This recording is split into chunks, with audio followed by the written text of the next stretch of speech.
और दोस्तों, आज की इस वीडियो में हम पढ़ेंगे जो हमारा वन डे ग्राफ जनित्र है वो क्या होता है और उसका सिद्धांत, उसकी रचना और उसके द्वारा किस तरह हम उच्च विभवांतर प्रोड्यूस किया जाता है, इसके उपयोग और इसके क्या क्या दोष हैं साइड। तो चलिए शुरू करते हैं इसकी डेफिनेशन से। इससे पहले आपको मैं इसका जो रिप्रेजेंट या डायग्राम है वो किस तरह का होता है वो दिखा देता हूँ। तो चलिए पहले डायग्राम देखते हैं। ये हमारा वन डे ग्राफ जनित्र है। अब देख लीजिए यहाँ पर ये जो हमारा है, ये एक मोटर होती है। यहाँ पर ये बेल्ट है हमारा और ये जो दो आपको खंबे से दिखाई दे रहे हैं ये इंसुलेटर स्टैंड है। और बात करें, यहाँ पर दो कंगे लगे होते हैं और ये बेल्ट घूमता रहता है और इसको हमने ग्राउंडेड कर रखा है। अब देखते हैं ये किस प्रिंसिपल पर वर्क करता है। तो चलिए देखते हैं। अब बात करें इसकी जो परिभाषा से वो देखते हैं पहले क्या है। ये एक शक्तिशाली मशीन है। इसके द्वारा जो विभवांतर है वो उच्च होता है। और बात करें कोटि की तो 10 की पावर 6 वोल्ट, ये इतनी उच्च विभवांतर उत्पन्न होता है। इससे जो उच्च विभवांतर उत्पन्न होता है उससे आवेशित कणों जैसे प्रोटॉन, अल्फा कण को त्वरित कर, जो हमारे प्रोटॉन और अल्फा कण है उनको एक्सेलरेट कर उनकी जो ऊर्जा है वो बढ़ाई जाती है। अब देखिए जो इसका सिद्धांत है वो सिद्धांत 2 पॉइंट पर कार्य करता है। पहला है क्रिएट विसर्जन या जो तीक्ष्ण बिंदुओं की क्रिया वो। और जो पॉइंट नंबर 2 है वो है चालक को दिया गया आवेश। हमने ये जो हमारा बेल्ट है उससे कोई जो चार्ज है वो जाके इस जो ऊपर वाली गिरनी है उसके पास एक ब्रुश लगा होता है जो चालक है उससे जुड़ा रहता है। और जो चालक को हम आवेश देते हैं वो उसकी बाह्य पृष्ठ, आप जैसे देख भी रहे होंगे कि ये पॉजिटिव चार्ज इसकी सरफेस पर एक समान रूप से वितरित होता है। ये इसकी रचना हो गई। अब देखते हैं हमारी यहाँ पर S1 और S2 को हमने दिखा रखा है इंसुलेटिंग स्टैंड से। और ये हमारा बेल्ट है और C2 और C1 दो हमारे C1 और C2 हमारे दो कंगे हैं। P1 और P2 हमारी दो घिरनियाँ हैं और हमने इसको ग्राउंडेड कर रखा। अब देखते हैं इसमें जो S है हमारा, ये S, ये जो चालक कोश है इसमें S एक विशाल चालक गोलीय कोश है। और जो दो कुचालक हमारे पास दो कुचालक स्टैंड S1 व S2 है। कुचालक मतलब इंसुलेटिंग स्टैंड S1 व S2 द्वारा पृथ्वी से कुछ ऊंचाई H पर स्थित है। और जो हमारे P1 व P2 हैं वे दो गिरनियाँ हैं। अब जो हमारा S है उसके केंद्र पर P2 गिरनी रखी है। ये जो हमारी S2 है इस पर हमने S1 है, S है उसके केंद्र पर हमने P2 गिरनी रख रखी है। और जो हमारी P1 गिरनी है, नहीं P1 गिरनी तो है हमारी केंद्र पर और जो P2 गिरनी है वो हमने पृथ्वी की सतह से कुछ ऊंचाई पर रख रखी है, पृथ्वी की सतह पर रख रखी है। और जो ये दो गिरनियाँ हैं इन दोनों को हमने एक जो हमारा बेल्ट है, और जो ये बेल्ट होता है ये रेयोन या रबर का बेल्ट चढ़ा रहता है, जिसे मोटर जो हमारी P1 गिरनी होती है उससे एक मोटर लगी हो रही होती है वहाँ पर, उससे इस बेल्ट को घुमाया जाता है। अब जो हमारे C1 और C2 थे वो दो जो हमारे मेटलिक कंगे थे धात्विक कंगे। और जो C1 कंगा है, हमारा C1 कंगा गिरनी P1 के समीप था। ये यहाँ पर हमने देखा था कि ये गिरनी है, इस पे बेल्ट है, तो C1 कंगा यहाँ रहता है। ये हमारा C1 कंगा। और जो C2 कंगा है वो गिरनी P2 के समीप स्थित है। जो हमारा कंगा C1 है वो चालक द्वारा कोस S से, और जो C2 कंगा है वो उच्च विभव स्रोत से संबंधित है, यानी कि जुड़ा रहता है। अब जो हमारा DT ने लिखा है, DT विसर्जन ने लिखा है, जिसके D सिरे पर स्थित आवेशित कणों को त्वरित किया जाता है। और जो T सिरे पर जो लक्ष्य स्थित होता है, यह संपूर्ण जो उपकरण है हमने देखा है वो एक स्टील के कक्ष में स्थित होता है, और जिसमें उच्च दाब पर नाइट्रोजन या CH4 गैस भरी रहती है। अब बात करते हैं इसकी जो क्रियाविधि की है कि ये किस तरह ये जो उच्च विभवांतर है वो प्रोड्यूस करता है। तो चलिए देखते हैं इसकी क्रियाविधि। अब देखिए, जो हमारा कंगा C2 है,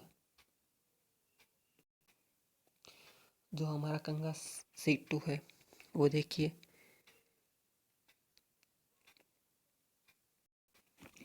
वो जो हमारा उच्च विभव स्रोत है HD, ये हमारा देखिए उच्च विभव स्रोत HD रहा, और ये हमारा C2 कंगा रहा।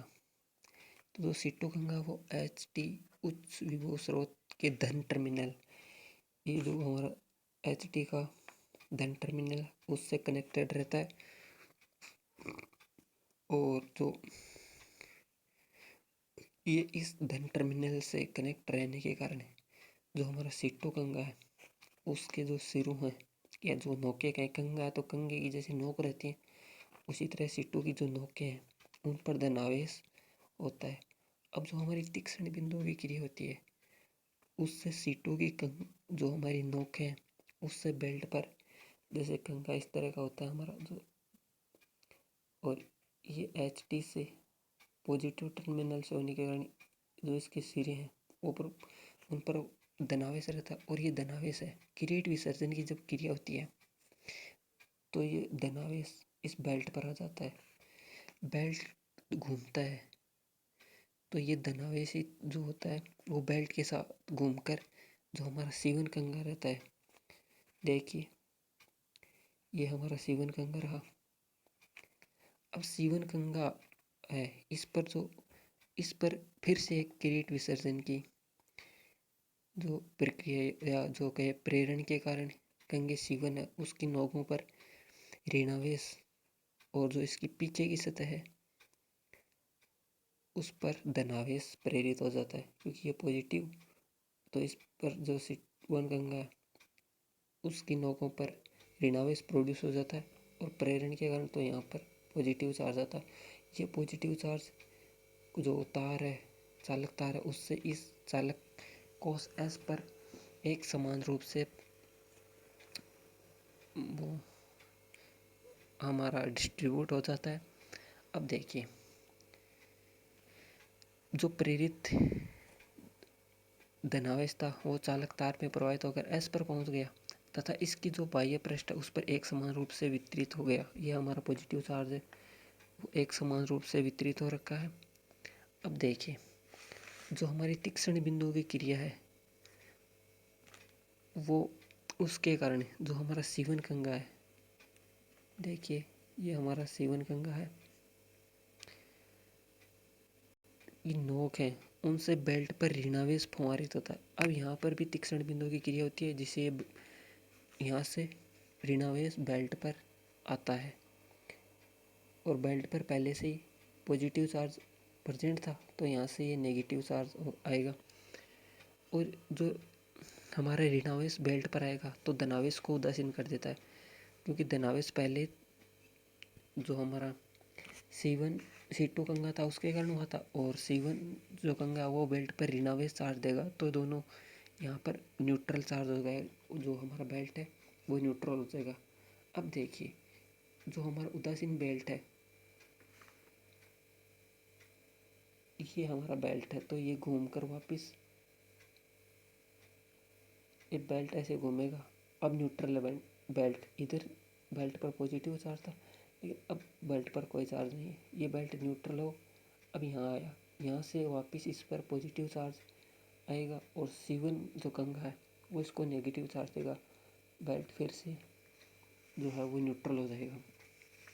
अब जो ये प्रक्रिया वो निरंतर चलती रहती है, जिसके कारण जो हमारा एस कोस है उसके जो उस पर आवेश है उनमें वृद्धि होती रहती है, जिसके कारण जो एस के विभव में वृद्धि होती है। कोस एस का विभव, अब जो हमारा कोस है एस है उसका विभव V बराबर KQ/R,